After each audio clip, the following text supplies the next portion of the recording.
In February of 2003, the U.S. government prosecuted 53 of its own citizens, including me, man. 2 decades later, we reignite the flame.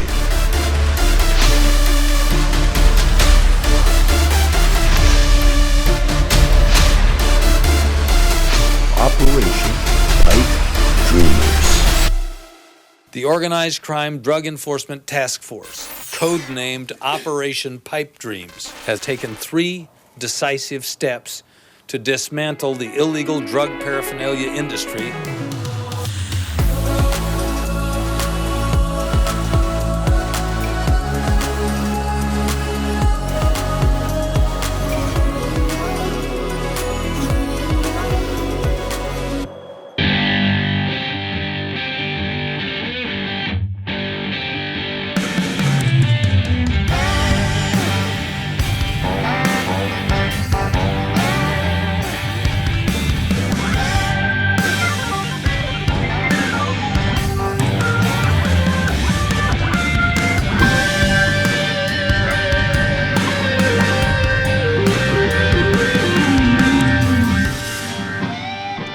Now, here's our host, Jason Pinsky. Thanks, Tommy, and welcome everyone to the championship for Season 1 of Operation Pipe Dreamers. I'm Jason Pinsky, and I'm honored to bring you our final competition, a contest so hot, we've made it into 2 episodes. We started with 12 of the best glass artists in America, and 4 finalists emerged after some fierce competition. Let's go inside the Dream Factory and see which artist will hoist the victory flame, walk away with $10,000, and be crowned the first ever champion of Operation Pipe Dreamers. It all started back in our color episode, where Yushin narrowly beat out Windstar to advance to the finals. In the first session, he created an amazing sidecar, and followed it up in session 2 with this gorgeous dab rig. His expertise was on full display, and he cemented his moniker as the Michael Jordan of the Piper movement. I was ready to lose, if that was going to happen. I would have been stoked for Shayla or Earl. But, I'm honored to move forward in the competition. Up next was the athletics-themed episode. Dina Solfile Kalahar sprinted out in front in Session 1, banging out huge points with this awesome hammer. In Session 2, she took it to another level, blowing one of the most complex dab rigs we've seen so far. Winning was actually a little unexpected for me. I had the goal of actually completing the piece intact and on time, and I got that far. I didn't quite expect to win it, so I'm going to have to give some serious thought to the prep work that I brought for the finals. Our next competition on the menu was our food-themed episode. 3 hungry artists carved up some delicious pieces, but in the end, it was Delene Peralta who served up this mouth-watering Bloody Mary-themed dab rig. I'll take one of those, please. It was, looks really good. I wanted to drink it, too. And in our final competition from round 1, Tammy Baller hit just the right notes in her Sherlock and dab rig.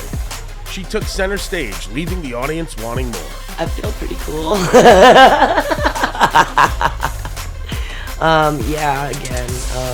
I wasn't expecting to win anything here, so I was up against 2 really amazing glassblowers, and I managed to win. That's crazy.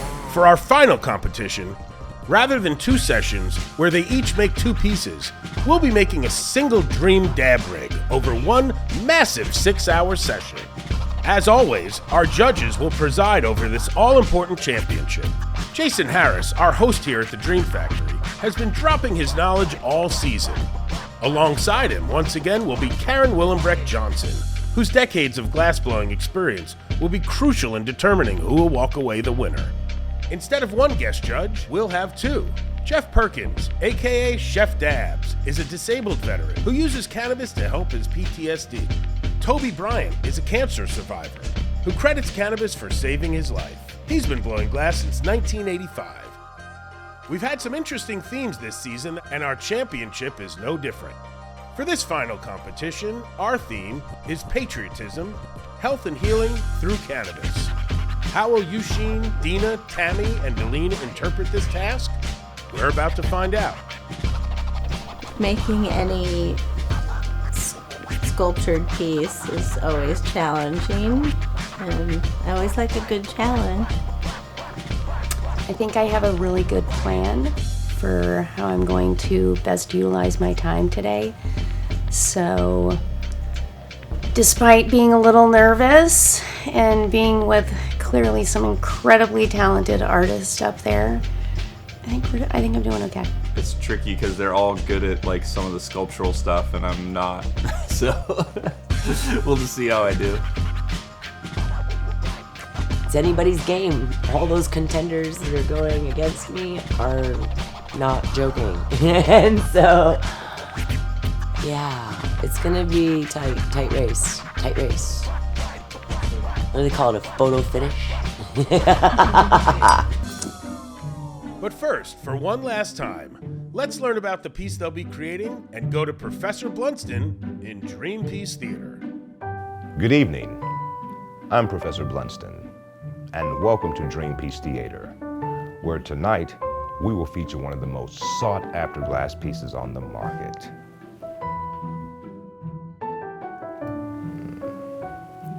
The dab rig. Most dab rigs are built like a glass bong, but the difference is that it's fitted with a nail, which is semi-similar to a bowl, but with a hole in the side that leads to the pipe, rather than one at the bottom. On today's market, you can find several different variations of the dab rig, but the basic rig looks like a bong. Now let's go back to the Dream Factory and watch our artists concentrate on making the best dab rigs for their concentrates.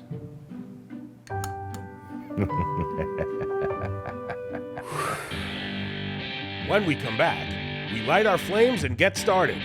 Don't go anywhere.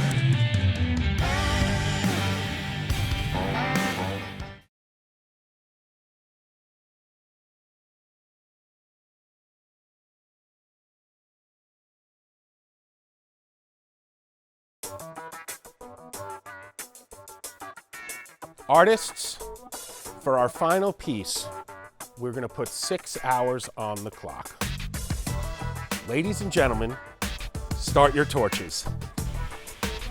All right. It's heating up in here already, right off of the gate. All these components are made for over the past 3 months. These artists work ferociously at home in their home shops. And we couldn't be more blessed and honored to be able to witness such an occasion. Well, it looks like Tammy is smoking some pussy right off the bat. It's been her go-to good luck charm. I haven't had my quota of pussy in my day today, so you know my vitamins and such. Not ready. Well, if you ever get too much pussy, you can share some with us, Tam. There's plenty of pussy to go around, Jason. Excellent, Don't worry, excellent. I share with you. Excellent. What's your thoughts, Tammy? What are you about to do today? Well, I'm going to make a megalithic Indian shaman. I'm sorry, I'm warming my hands. I've got doctor hands. And I figured might as well let him hang out in there and prepare on how I'm going to attack him. Excellent. So how does the shaman connect to the theme of the what's our?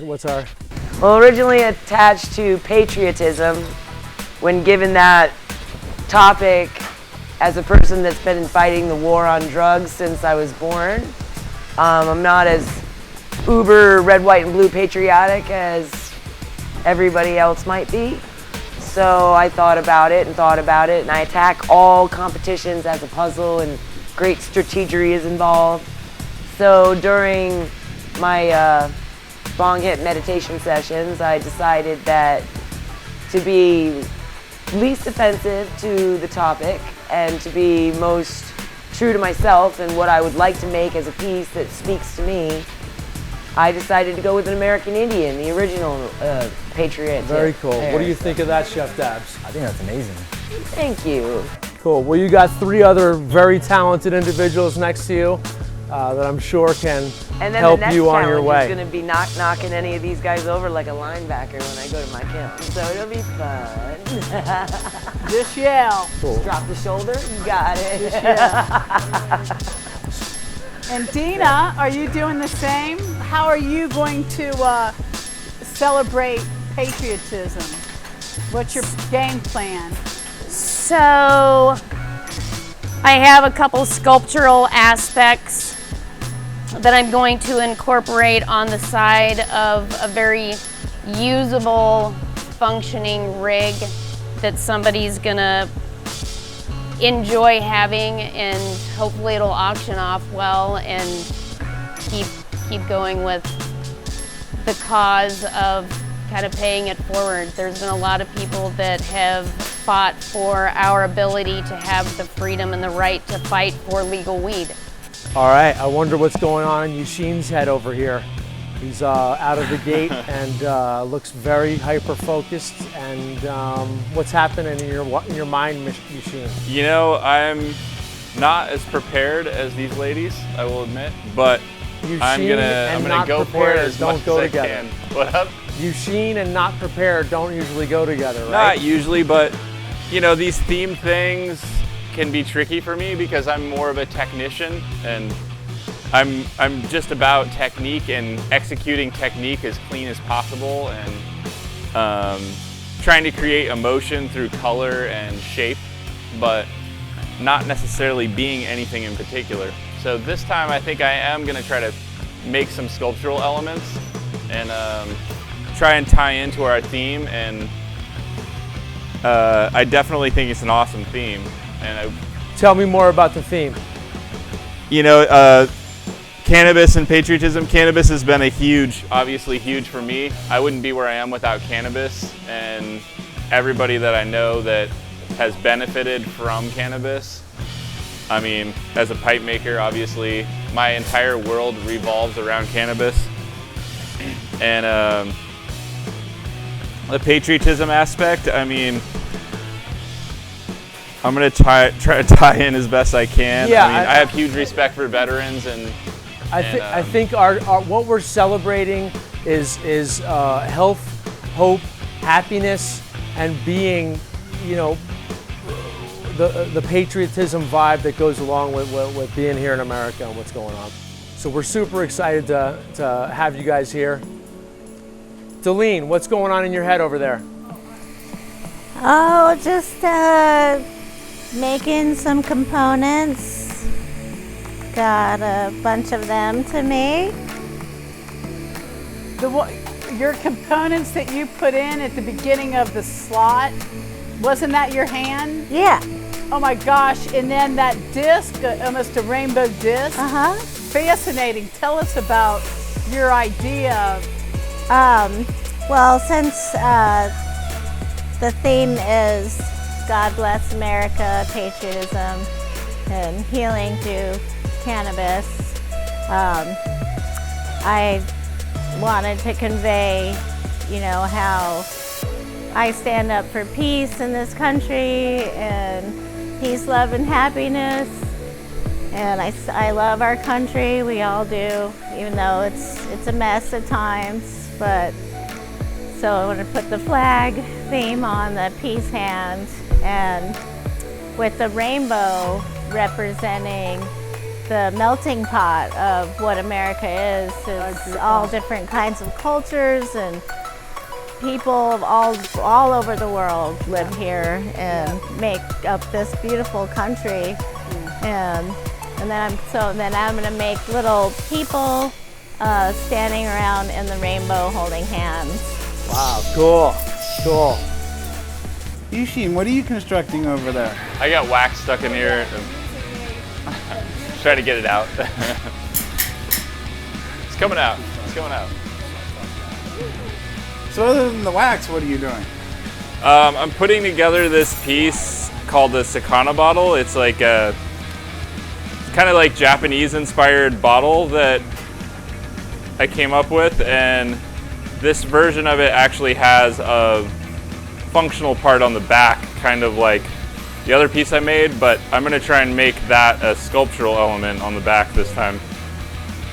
So yeah, it should be cool. And what's the purpose for the wax? Well, I was using it as a plug because I didn't have an earplug. Oh. And it works great as long as you don't get it stuck in there. And Eugene, you're a skateboarder? I skateboard, I snowboard a lot. Does that help you with glass blowing? Yeah, it helps me. Like, I think when you blow glass, you're like so focused inward and you're like looking at the small area, and skateboarding like opens your awareness out. You can kind of just open up, not feel as restricted, be out in the open air, you know. It's a good contrast to glass. Yeah, it looks like Tammy's doing some just wild grab tech and using, you know, high fire, heat resistant materials to hold that glass. The glass is more than 1,000 degrees right now. Her hand is probably hot. Yeah, she's adding more material to fill in some. Yeah, she's Building up some butt cheek, actually. It's all about the ass, guys. And what are you using there? What color? Gotta make it nice. What color are you playing with? It's Amazon bronze. I've been using it to make this like series of pieces that are all like bronze sculptures. When they're all done, they kind of look like bronze casts. So I've been like spoofing on actual historical bronzes, and Is it all one color? yeah, it's monochrome. So you have to really like try to build your sculpture. And I got to tell you too, this kind of tech, what the moves that they're doing, I feel that a lot of this is from these competitions. These people come in, they make these beeswax plug MacGyver moves, and all of a sudden now everybody's going to be using beeswax plugs. I've seen the table tech starting to happen at Champs. Guys just putting stuff on the table and a bunch of torches coming at it, and now that's the norm. We'll be back with more of our championships after this.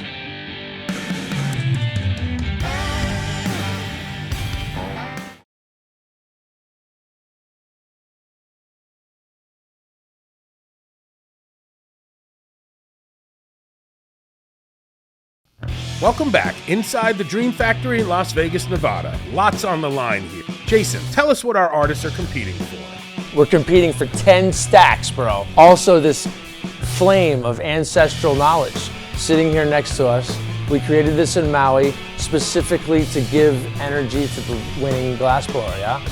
Also, next to that is a custom West Coast leather jacket. It's gonna be made for the winner. It's a champion's jacket right here. West Coast Leather made Elvis's one-piece suit. They made Jimi Hendrix's jacket. They make all, you know, these incredible pieces of clothing for superstars, and we got superstars with us today, for sure. So we've got kind of a unique situation. Tammy's been working for weeks, and her piece is just giant. We were wondering if it was okay to have one of our past competitors maybe give her a hand holding it. Dina, what do you think? I think that that's a great idea. Anytime that we I'm can all get for help. it. Yeah. Yeah. Some help, get it. Assistance. We're here to help each other. That's an assistant. She's doing the art. She just needs an extra hand. Yeah. Yeah, I'd give her an extra set of hands, but Yep. probably not the best ones. All right, so it's agreed. Delene, what are you up to? I am making a nugget. A dankweed nugget. The hand is going to be holding the cannabis flower. Is that a hollow piece, Eugene? Yeah, this is a disc. Is it going to be part of the water flow? No, this will be at the top of the piece, actually. I'm kind of changing up the shape of this piece. It's not going to be like other pieces I've done, exactly, anyways. Trying to just switch it up. Why'd you make it hollow? Because the smoke will go through there. Oh, Yeah, okie yeah. dokie. Yeah, the smoke's going to go through, but not water. Okay. Yeah. That'll be lower in the piece.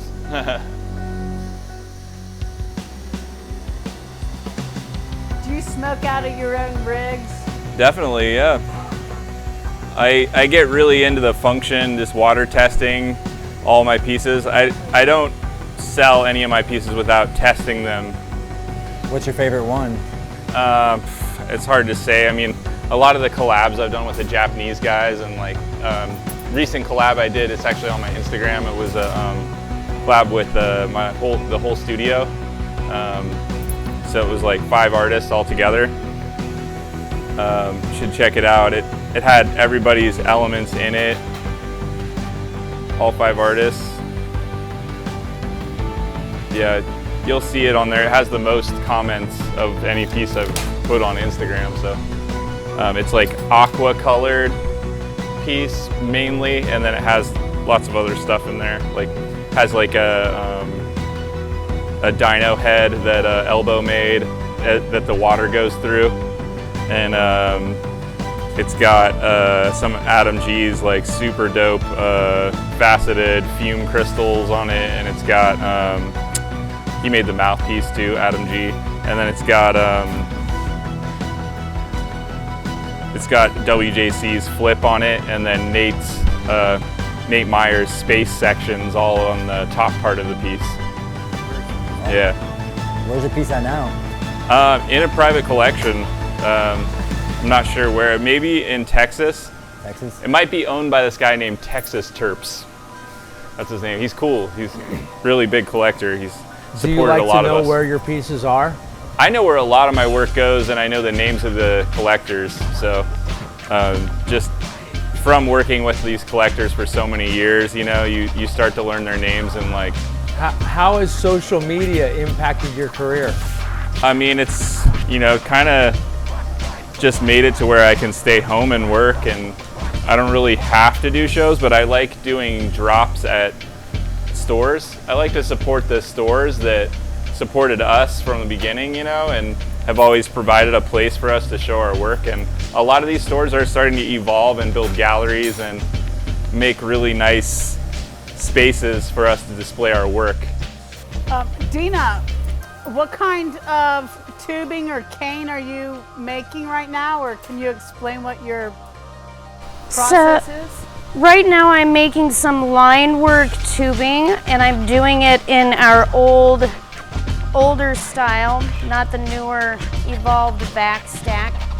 And what I do is I take the rods of color and I pull them out into a thinner diameter. And after I've pulled my point on my primary tubing, this with the handle is called a point, I create a conical shape. I tear off the end, and having it flare out a little bit allows me to draw on the inside of the tubing to create some depth in the final result. So right now I am drawing on stringers on the inside of my tube in my desired pattern. I'm going to close it up, fuse it in, pull it out, and wig-wag it back into a form. Ooh, I can't wait to see. Can I ask you something? How's this piece going right here? You're back and forth to the kiln now. You're back at your table. All the guys talked about they want you to succeed. So now pressure's on to make sure we get the piece fully complete. That's why I'm taking my time. This is a really kind of a touchy ass color. And to make it strike out and look really bronzy, it has to soak a lot in the So kiln. what's your plan? Who have you chosen, and what extra tools are you going to bring in here to accomplish Well, it? I'm going to try to use the best of my patience. I'm going to also need a little bit of extra heat on the big ass base that I've got to attach that guy to make him stable and stand. So I've got Carl bringing in his big grass burner, big little mini dragon. And he's gonna help me out by just heating the bottom and keeping it heated while I adjust and make sure he stands straight. Are you scared? I ain't scared. Okay. Yeah, ready. Adrenaline. Yes.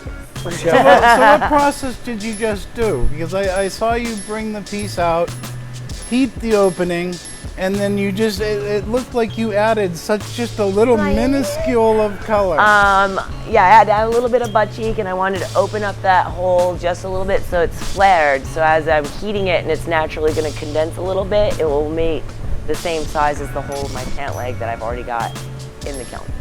Cool. So I gotta let it hang out in there and get all toasty again. So is that a big hollow form that we're looking at right now? It is gonna be, the mouthpiece is in the middle of his headdress, in the band that comes across in the beadwork. And then I've got a hole that's already pre-popped up in his kidney area. So it's a male? It's gonna be a male shaman, but it's gonna be a female joint on his back. So is that a transvestite shaman now? Well, will he have junk? No, he's wearing pants. Right now. Anything goes, baby. Anything goes. He's a and we unicorn. appreciate it all. That's we right. embrace it all. Hell yeah. And that's part of our whole Piper movement. That's part of smoking cannabis. Better be. Togetherness, power and diversity. We're all good people. It's all good. Most of us are. For the most part. Yeah. All right, so we have our boy Remy coming around. He's handing out some waters, and he's wearing the Operation Pipe Dreamers West Coast leather jacket.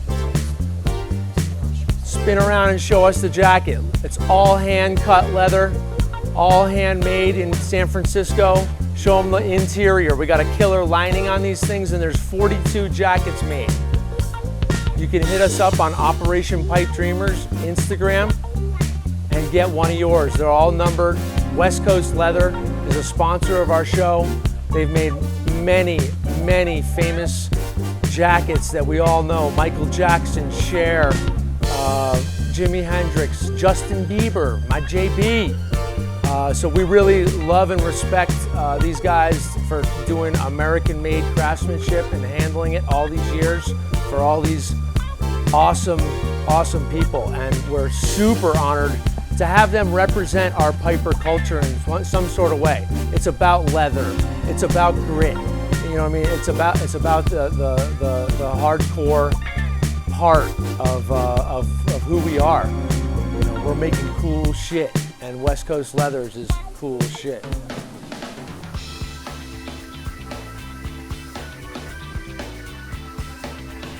So what colors are in that tube stack? This is like every color. Well, not every color, but I've got Star White as the white base on one side with rainbow stringers going all the way around. And then on the other side, I have a rainbow with white stringers. So it's kind of like, you know, yin-yanging rainbow with the tube cane. I've been doing this one for a long time. It's like one of my staples. This was just bent a little bit, so I straightened it out. All right, we're looking at Dina right now, and she has got some big mega complex.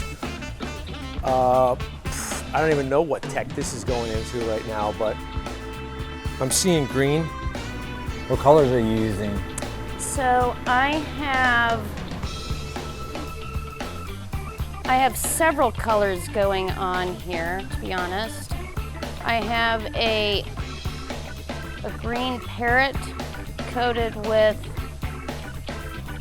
the green stardust. I have the red, white, and blue. And I have green stardust on top of just clear. And then I have some line work in the center that's just white. Why are you reheating that area right now, Dina?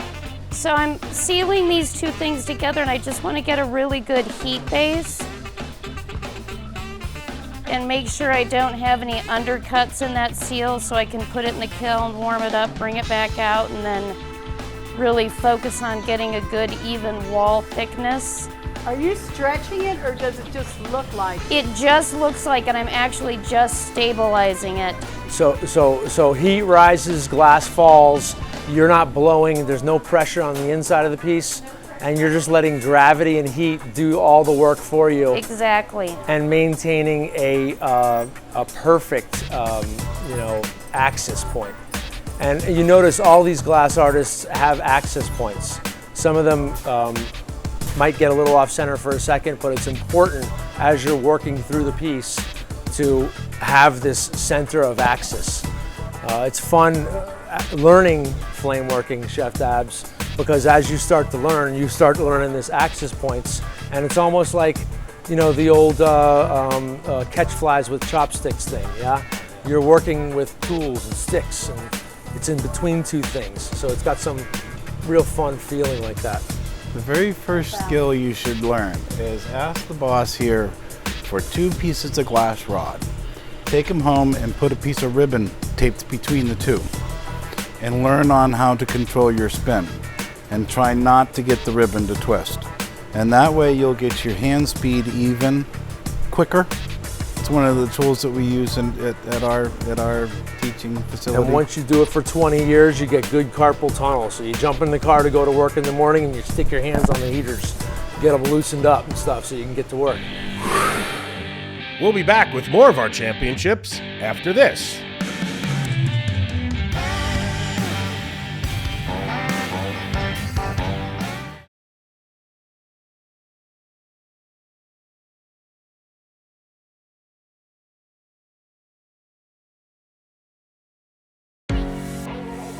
We're back at the Dream Factory for the finals of Operation Pipe Dreamers. Let's get back inside.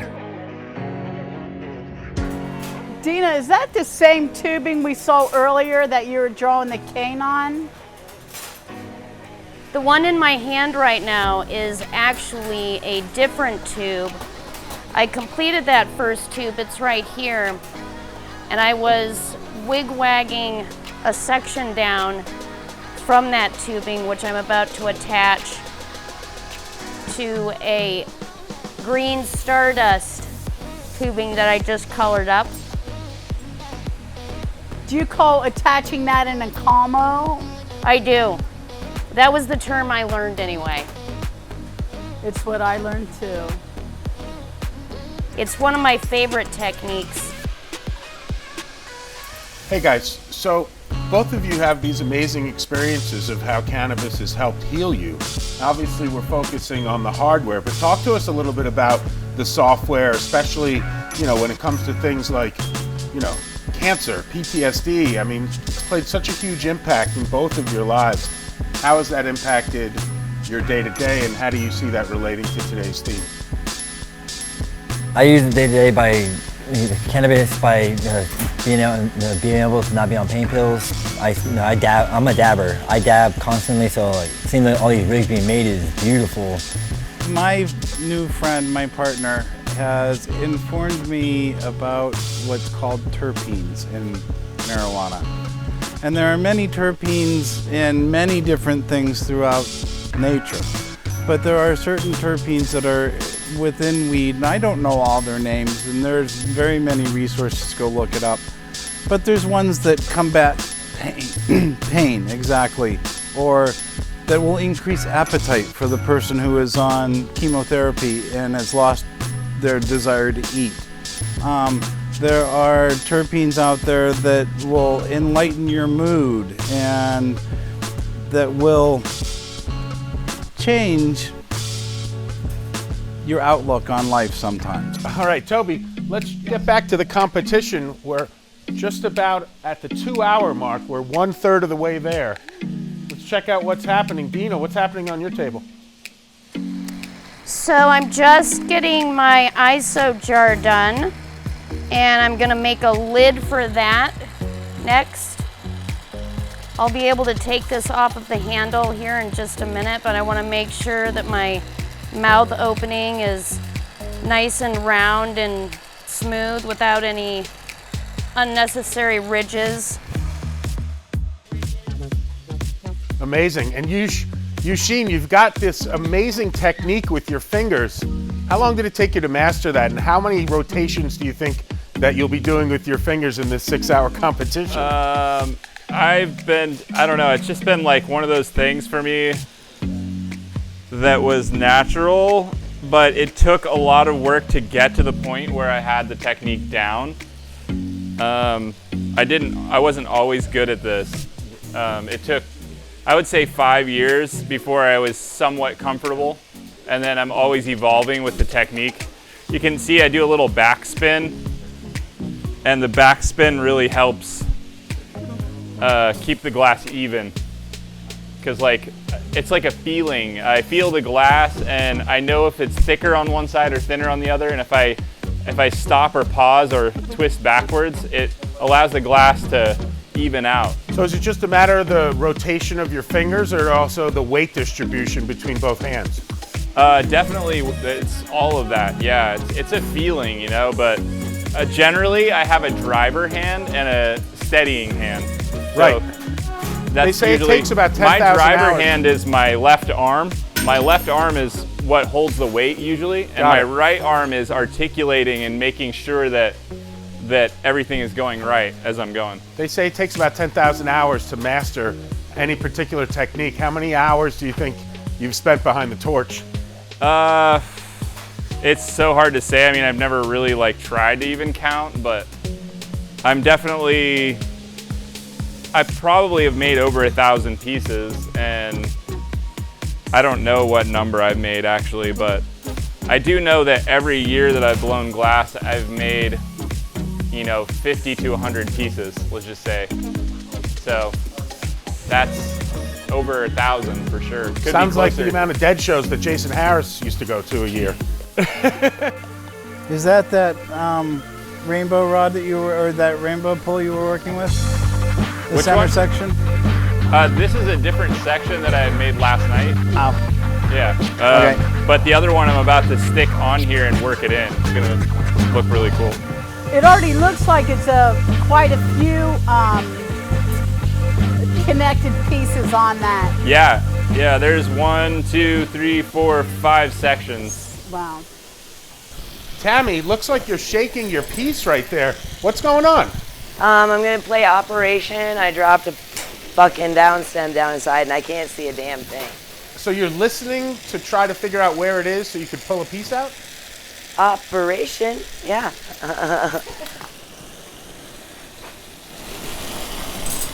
Ta-da! I win the game. Do I win the game, like really, in Operation? Look at that. I win a prize now, right?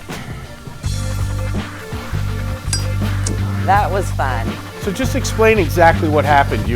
What was the move you were doing and how did that happen? Well, because I'm a giant asshole and I decided to design a piece that I have to snake the down stem down the leg, kind of like you get dressed in the morning. There was like angles that I just had to kind of guess at. Right. And when I had my first one out, I stuck it in and then my hand slipped a little and I kind of just like, bottle openered it off and a little piece got rattling around. So I'm like, I really should try to get that out of there, but You're connecting those two pieces. How do you do it?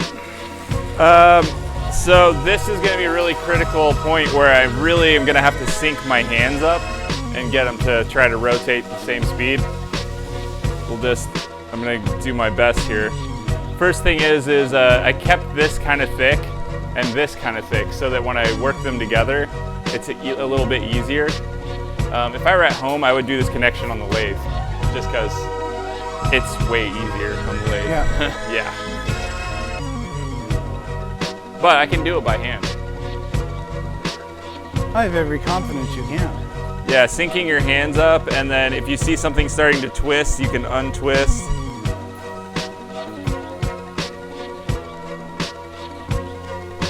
So take us through it. You're getting both pieces to the same temperature. Yeah, I'm trying to get the holes the exact same size, and I have a black lip wrap on here that I'm gonna have just being exposed a little bit. So what I like to do on a lot of these is I stick it together cold, and then I kind of rotate it and see if it's together the way that I want.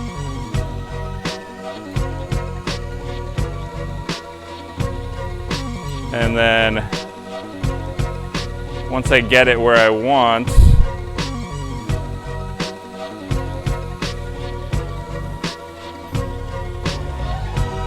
just takes a second. Once I get it where I want it, then I'm gonna commit and put it into the flame. And now it's kind of together, but it's not really together. I just need to adjust my flame a little bit. So are you just broadening the heat, basically? I was actually slimming it down a little bit so that I could be a little bit more precise, but not too precise. I'm just really concentrating on keeping my hands rotating.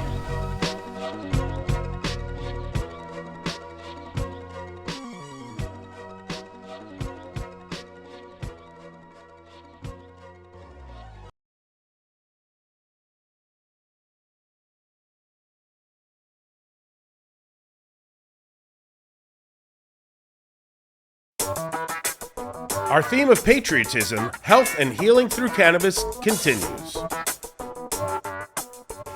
Dina, what technique are you doing now? I'm just flattening the bottom.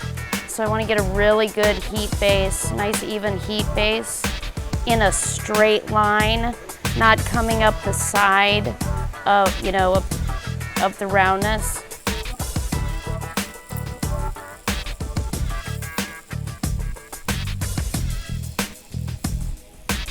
Now, are you going to leave the step in there like that, or are you going to blow it out? I am gonna leave a step there a little bit.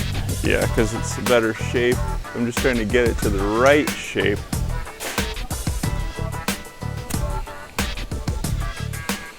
Takes a little bit of working it. So is using the blowhole is important? So I see you have one and everybody else doesn't have one.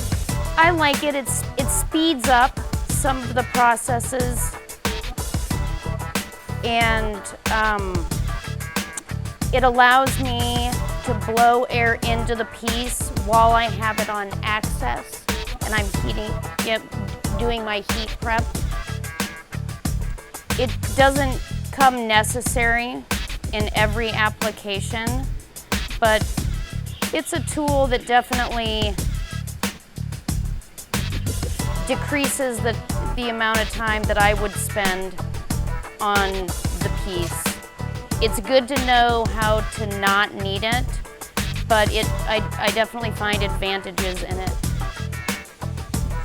How long did it take you to work on all that pattern and to sculpt that hand, Deline? A few days. That's it? Yeah. It looks very complicated, your flag pattern. Black, white, and red prep, and it's all in camo for the stripes. And then I grawled the stars. Were the hands added, or was it all one piece, in camo? Red, white, and then blue, Yeah. and then you cut? No. Or did you add each finger? I added each finger. Yeah. It's not as easy to do that with the lamp working. Gotta do it one by one.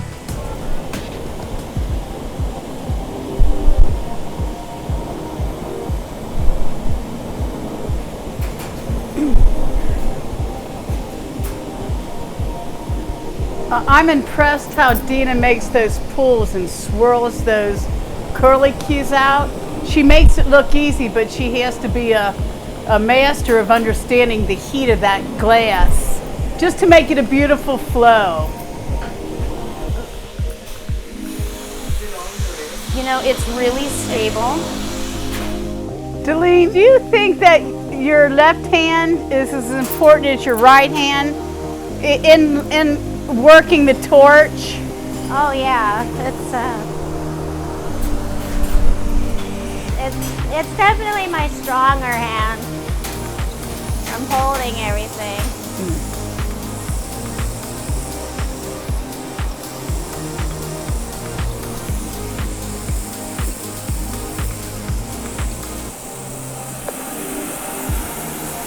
What technique is that? What's that? What's the technique called that you're doing? I'm bridging it using the clear glass to hold it steady while I melt the welds in. Stuff on this real quick.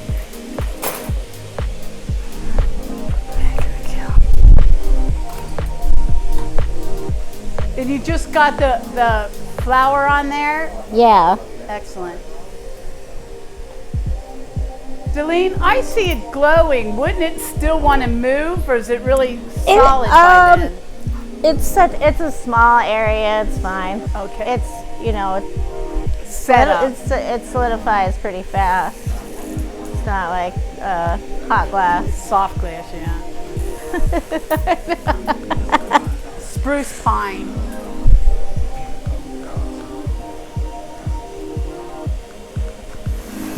The glasses are cool looking at it. See, the glasses are pretty cool looking at it. It's hot though, so when it cools off, it looks more like this. So Eugene is doing a really dramatic wig wag, and how far you spin it or how less you spin it creates a different effect with the same action. So I'll be doing a more shallow back and forth for the approach that I would like, where he's twisting farther past the point than I will, so when that's condensed, it just creates a different pattern. Oh, so cool. there's a few different effects that you can get from the same technique, and there's a lot in glass like that, where you may have the same action or the same movement, but you can get a lot of things out of it, a lot of different effects out of it. There's a million ways to twist glass, it seems like, Yep. depending on what you do. It looks like it's all on the wrist too. It's a lot in the fingers, it's a lot in the elbows, it's a lot in the shoulders and the pecs. There's some movements that look like it might come from the hand, but it's actually more of a swooping or a subtle motion that's coming from the shoulder. How you have a stance. You're gonna find what's comfortable for you, like Eugene was saying earlier. Are you gonna sit or are you gonna stand?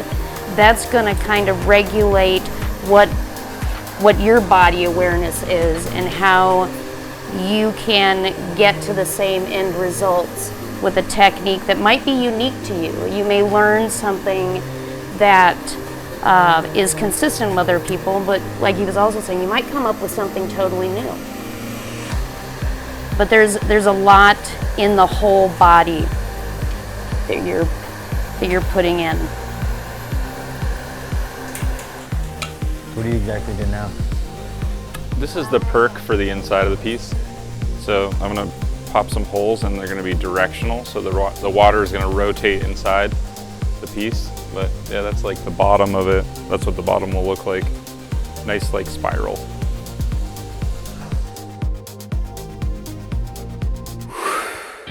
More from Operation Pipe Dreamers when we return.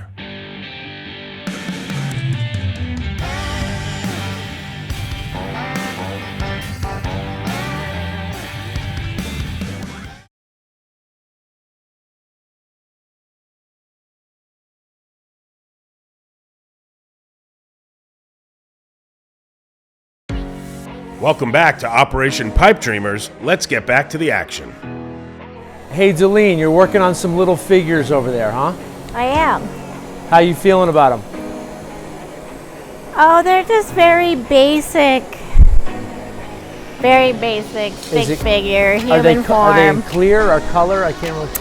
I am making black ones right now. Is it a North Star black? It is jet black.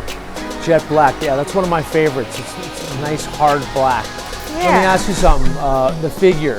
When I think of the figure, I remember my first time experiencing a class with Robert Mickelson, and he kind of showed me the figure in, it was like almost a series of swipes with the rods.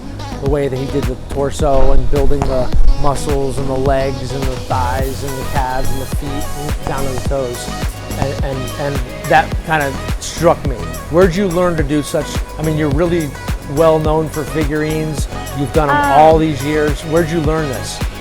I was pretty gung-ho and like just started doing it, like I'm trying to figure it out, and actually Mylon Townsend gave me a lot of direction. I didn't take a class from him, but we did a lot of bead shows and glass events together, so he definitely would critique my work and help give me pointers and tell me about all that, and just worked on it. I worked on it. Then eventually, a few years later, I took a class with Micio Bubacco. What magic did he show you as an Italian maestro? What impressed you about how he made his figure and how did it incorporate into your style? Yeah, I do love the way you ball up the color and pull out the arm and the leg. And he's so graceful. He's, you know, primo master guy. It was a good class. Tammy, what are you gonna do right now with your Gigantor piece? Well, earlier when I was putting the legs on and it got really weighty really fast, I was kind of, I got the little Kung Fu death grip out a little and I popped the braid off. So before I totally forget and it gets even more heavy, I'm gonna pop it on. Cool.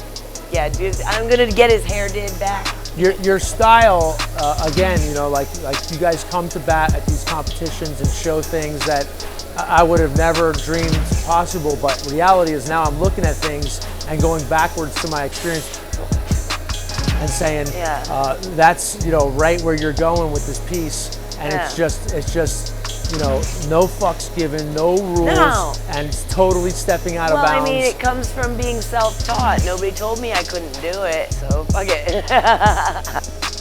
So you got some fiberglass in your hands.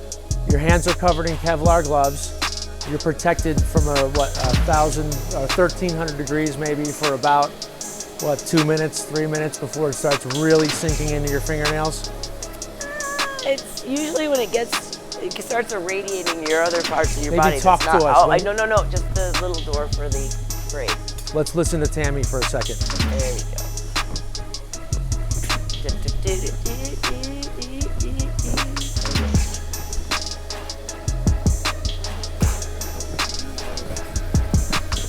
Okay, getting there.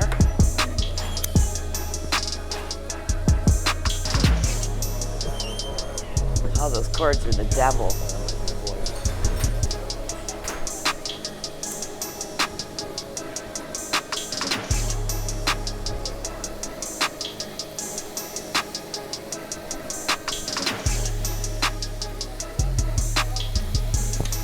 Tammy, do you mind talking us through what's going in your head right now, or at least one layer of your head right now? I'm just just like coasting through, like putting things back together.